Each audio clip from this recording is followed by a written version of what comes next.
ইংরেজি নববর্ষের প্রথম দিনে পর্যটকদের ব্যাপক ভিড় মেলাঘর রুদ্রসাগরে। নির্মহলে যাওয়ার জন্য রাজঘাটে টিকিট কাউন্টারের সামনে পর্যটকদের দীর্ঘ লাইনে তা প্রমাণ করছে বর্ষবরণের প্রথম দিনটি আনন্দ এবং উদ্দীপনার মধ্য দিয়ে কাটাতে চাইছে রাজ্যবাসী। পর্যটকদের ভিড় দেখে উৎফুল্ল রুদ্রসাগর সমবায় সমিতির কর্তৃপক্ষরা।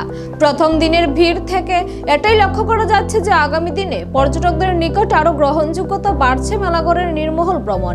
উল্লেখ্য, দীর্ঘদিন যাবৎ নির্মহলে লাইট অ্যান্ড সাউন্ড শো বন্ধ থাকার পর গত বছর ডিসেম্বর মাসে পুনরায় প্রোমোফেস্টকে কেন্দ্র করে পুনরায় চালু হয়েছে লাইট অ্যান্ড সাউন্ড শো। একাংশের অভিমত, তার ফলেই হয়তোবা পর্যটকদের উপচে পড়া ভিড় রুদ্রসাগরের পাড়ে। পর্যটকদের ভিড় আগামী দিনে আরো বাড়বে বলে জানান রুদ্রসাগর সমবায় সমিতির সভাপতি এবং সম্পাদক পবিত্র দাস এবং পরমেশ্বর দাস। পর্যটকদের এই ভিড় দেখে এটাই প্রমাণিত হচ্ছে যে আবারও ভ্রমণ পিপাসুদের মনে স্ব-মহিমায় জায়গা করে নিচ্ছে নির্মহল। আমরা যতটুকু জানি যে নির্মহলে বিশেষ করে ঈদ বা কোনো ধর্মীয় যে উৎসবকে কেন্দ্র করে বিরাট একটা দর্শনার্থী ভিড় হয়, হ্যাঁ। কিন্তু আজকে নববর্ষের উপলক্ষে নির্মহলে দেখলাম বিরাট লম্বা লাইন। আপনি যেহেতু আপনি সভাপতি, আপনার নজরে আসবে এই আজকের যে বিরাট লাইন, অতীতের সব উৎসবকে আজকে যে নববর্ষ উপলক্ষে এটা কি রেকর্ড ভাঙবে, কি মনে করতেছেন? এই বছর আমাদের যে ট্যুরিজম আরম্ভ হওয়ার পর এবং এই বছরে আমাদের পর্যটক যে ভিড় ছিল, হ্যাঁ, অন্যান্য বছর আমরা 31শে ডিসেম্বর আমাদের উপচে পড়া ভিড় পড়ে, কিন্তু এই বছর 31শে ডিসেম্বর তদ্রুপ হয়নি। কিন্তু আমাদের এই নতুন বছর আগমনে এবং 2025 সাল আরম্ভর প্রথম দিনেই আমাদের রুদ্রসাগরে উপচে পড়া ভিড় এবং অন্যান্য বছর আমরা যে পর্যটক আসছেন, এই বছর এর চাইতে মনে হয় সব কিছু পার করে যাবে। একশে যেহেতু আজকে বদ্রবারণী, কিন্তু মোটামুটি সব অনেক জায়গায় অফিস খোলা আছে, অনেক জায়গায় বদ্ধ আছে, তারপরও নির্মহলে যা যে আজকে যে উচ্চ পড়া ভিড়টা, হ্যাঁ, মানে এই বিষয়ে আপনাদের কি অভিমত?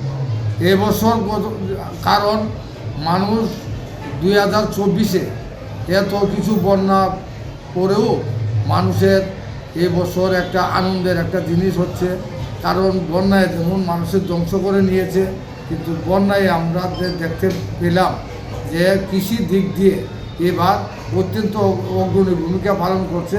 বাজারে গেলে দেখতে পাবেন যে কৃষি দ্রব্য উৎপাদনের সংখ্যা অনেক বেড়ে গেছে, কারণ ফ্লাডের বন্যার কারণে যে সারে যে জমিগুলা নষ্ট হয়ে গিয়েছিল সেই জমিগুলা পুনরায় আবার নতুন পুনর্জন্ম পেয়েছে, যার জন্য উৎপাদন ভালো, মানুষের এত টাকা এসেছে, যার জন্য আমাদের এখানে উপচে পড়া ভিড় হচ্ছে এবং এই 2025-কে স্বাগত জানানোর জন্য মানুষ আনন্দ মনে প্রস্তুত হয়েছেন। বিদায় আজকে আমাদের এখানে মানুষের ট্যুরিজমের সংখ্যা বৃদ্ধি পেয়েছে এবং সামনের দিকেও অন্যান্য বছর চাইতে আশা রাখছি বেশি হতে পারে। কি বলবেন দর্শনার্থীদের, কি বাসা তাদেরকে বা কি বাসনা দিবেন আপনার কাছ থেকে, বা নববর্ষগুলো কি বলবেন? নমস্কার। প্রথমে আমি রাজ্যবাসীকে আমাদের রুদ্রসাগর সমবায় সমিতির পক্ষ থেকে আন্তরিক অভিনন্দন এবং শুভেচ্ছা জ্ঞাপন করি। নতুন বছর সকলের জন্য মঙ্গলময় হয়ে উঠুক, সেটাকে পাথেয় করে আজকে 1 জানুয়ারি শুভ নববর্ষ। সেই শুভ নববর্ষে আমাদের রুদ্রসাগরে যে পর্যটকের প্রচণ্ড একটা ভিড় আছে, এটা প্রতিনিয়ত অন্যান্য বছর নেই, এবছরও মানুষ আমরা আশানুরূপ আসতেছে। তাই সবাইকে সুন্দর সুশৃঙ্খলভাবে তাদের পর্যটন পরিষেবা যাতে আমরা দিতে পারি, এবং সমস্ত ত্রিপুরাবাসীর কাছে আমার আবেদন, আপনারা সময় মতো আপনারা আসবেন, আমাদের নির্মহল পরিদর্শন করবেন। আপনাদেরকে আমরা সুষ্ঠু একটা পরিষেবা দেওয়ার জন্য আমরা ব্রতী। আমরা সেইভাবে এখানে রুদ্রসাগর সমবায় সমিতির সমস্ত কর্মচারী এবং আমাদের বোর্ড অফ ডাইরেক্টরস যারা আছেন, আমরা প্রত্যেকে আপনাদের সেবায় নিয়োজিত।